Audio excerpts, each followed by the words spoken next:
রোগী মৃত্যু ঘিরে উত্তেজনা, ভুল চিকিৎসায় রোগী মৃত্যুর অভিযোগ, মহিষাদলের ঘটনা। কথা বলবো আমাদের প্রতিনিধি সুজিত ভৌমিকের সঙ্গে। সুজিত, ঠিক কি অভিযোগ উঠছে?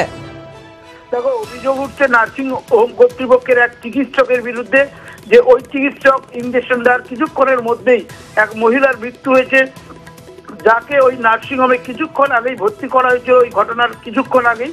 এবং যেটা জানা যাচ্ছে যে রোগী যখন কথা বলছিল রোগীর বাড়ির লোকদের সঙ্গে, সেই অবস্থায় তার ইঞ্জেকশন দেওয়ার পরপরই এই যে মৃত্যু, সেটা মেনে নিতে পারছেন না এবং তারা অভিযোগ করছেন এই ইঞ্জেকশন দেওয়া ভুল, এই যে চিকিৎসায় গাফিলতি, এই অভিযোগে কিন্তু এই নার্সিং হোম যেটা রয়েছে মহিষাদলের তেরোবিঘা মোড়ে, এবং সেই নার্সিং হোমের সামনে এমনই বিক্ষোভ চলছে শর্মিষ্ঠা, যার কারণে ওই রাস্তায় যান চলাচল বন্ধ হয়ে গেছে এবং রাস্তার ওপরই বিক্ষোভ চলছে। তাদের অভিযোগ, এই নার্সিংহোম কর্তৃপক্ষ, যে চিকিৎসক যে নার্সিংহোমে ইঞ্জেকশন দিয়েছে তার শাস্তি দিতে হবে। এবং ইতিমধ্যেই নার্সিংহোম কর্তৃপক্ষ বিষয়টি নিয়ে থানায় অভিযোগ জানানোর পরই যে তারা নিরাপত্তাহীনতায় ভুগছেন। একদম, অনেক ধন্যবাদ। পুলিশ আজ স্বামী বিবেকানন্দের ১৫৬তম জন্মদিন। সিমলা স্ট্রিট বেলুর মঠে বিশেষ আয়োজন। সকাল থেকেই ভক্তদের ভিড়। স্বামীজিকে শ্রদ্ধা জানাতে বিবেক চেতনা উৎসব পালন রাজ্য সরকারের। বেলুর মঠ থেকে রয়েছেন এই মুহূর্তে আমাদের সঙ্গে প্রতিনিধি সোমরাজ বন্দ্যোপাধ্যায়। সোমরাজ, জানতে চাইবো আজ সকাল থেকে সেখানে ভক্তরা এসে ভিড় জমাচ্ছেন এবং শ্রদ্ধা জ্ঞাপন করছেন, আর কি কি কর্মসূচি রয়েছে?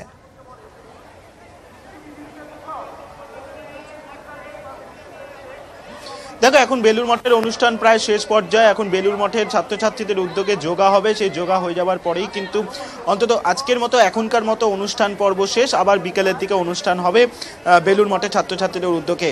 দেখো, বলেই আসছিলাম সকাল থেকেই যে যত বেলা বাড়বে ভক্তদের ভিড় তত বাড়বে। আর এই মুহূর্তে বেলুর মঠের ছবিটা তোমাকে ঠিক দেখাতেই চাইবো। আমার ঠিক বাঁ দিকের ছবিটা তুমি দেখতে পাচ্ছ, যেখানে দেখতে পাচ্ছ অগণিত মানুষের ভিড়। সেই ভিড়ের ছবি তোমাকে দেখাতে চাই। অগণিত মানুষের ভিড়, একদিকে স্কুলের ছাত্রছাত্রী, অন্যদিকে প্রচুর ভক্ত, তারা এসেছেন স্বামীজিকে শ্রদ্ধা জানাতে।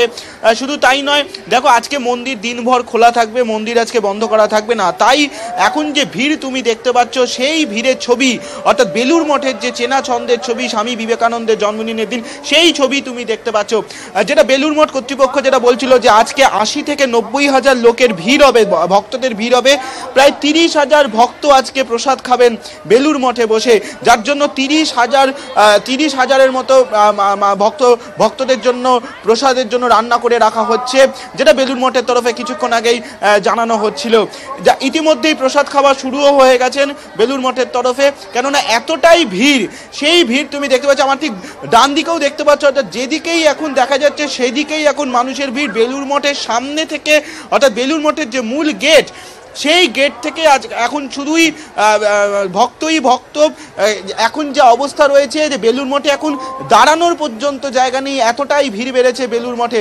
সকালবেলার ছবি আর বেলার ছবি, দুটি ছবি কিন্তু মূলত আলাদা। আর সেই আলাদা ছবি কিন্তু আমরা এখন দেখতে পাচ্ছি। মানে যত বেলা বাড়তে থাকছে ততই ভক্তর ভিড় জমছে। যদিও আজ সকালে যে সূচি ছিল সেই সূচি সম্পন্ন হওয়ার পথে, আবার বিকেল থেকে নতুন সূচি অনুযায়ী সেখানে নানান অনুষ্ঠানের আয়োজন করা হয়েছে মঠ কর্তৃপক্ষের তরফে। অন্যদিকে কামারপুকুর এবং সিমলা স্ট্রিটেও আয়োজন করা হয়েছে বিশেষ অনুষ্ঠানের।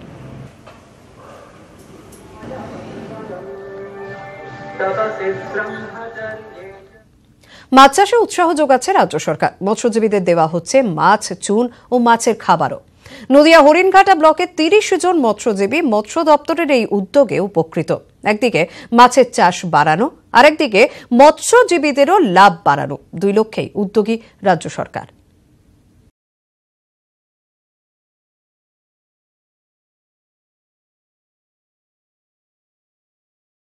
রাজ্য সরকারের জল ধরো জল ভরো প্রকল্প, এই প্রকল্পের মাধ্যমে পুকুর কেটে মাছ চাষের উদ্যোগ নিয়েছে প্রশাসন।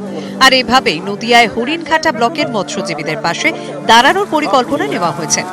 এতে একদিকে যেমন মাছ চাষের পরিমাণ বাড়বে, আরেকদিকে মৎস্যজীবীদেরও সংসারে আয়ের পরিমাণ বাড়বে।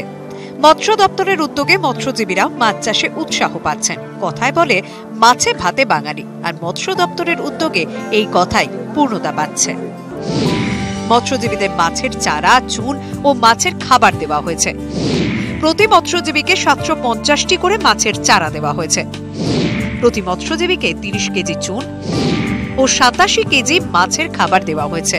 যে পুকুরগুলো আমরা এনআরজি এর সঙ্গে কাটা হয়েছিল এনআরজি এর প্রকল্পে, সেখানে ফিশারি ডিপার্টমেন্টের কনভার্জেন্সি যাতে মাছ চাষ ভালোভাবে করা যায় এবং যারা বেনিফিশিয়ারি তারা প্রকৃতভাবে উপকৃত হয়, সেই জন্য আমরা তাদেরকে এইভাবে বেনিফিশিয়ারিকে আমরা মাছ প্রদান করলাম। মাননীয় মুখ্যমন্ত্রীর স্বপ্নের প্রকল্প, যাতে এই পুকুরগুলো সমস্ত মৎস্যচাষী, যারা গরিব মৎস্যচাষী, যারা পুকুরে পতিত করে রাখেন, যারা মাছ চাষ করতে পারেন না, তাদেরকে কিছু মৎস্যচাষের অনুদান সহ মাছের চারা, চুন এবং খাবার সরবরাহ করে মাছ চাষে উৎসাহিত করা হচ্ছে। মৎস্য দপ্তরের উদ্যোগে খুশি মৎস্যজীবীরা। আগামী দিনে আরো মৎস্যজীবীকে এই প্রকল্পের আওতায় আনা হবে। সরকার থেকে পুকুরটা যে কাটিয়ে দিয়েছে, দেওয়ার পরে মাছ দিয়েছে, আমরা খুব খুশি। মাছের খাদ্যও দিয়েছে, খুবই আনন্দিত এবং তার সঙ্গে চুন এবং খাবার দেওয়া হবে। অতএব এই ব্যাপারটায় এই সংস্থাকে আমরা অশেষ ধন্যবাদ জানাচ্ছি। মৎস্য চাষে উৎপাদন বাড়াতেই উদ্যোগী হয়েছে রাজ্য সরকার। কোন জেলায় মৎস্য সঞ্চার প্রকল্পের মাধ্যমেও মৎস্যজীবীদের সহায়তা করা হচ্ছে। আর হরিণঘাটায় মৎস্যজীবীদের পাশে দাঁড়াতে জল ধরো জল ভরো প্রকল্পকেই বেছে নেওয়া হয়েছে। সব মিলিয়ে মৎস্যজীবীদের মুখে তৃপ্তির হাসি। নদিয়ার হরিণঘাটা থেকে রঞ্জিত সরকার, নিউজ 18 বাংলা।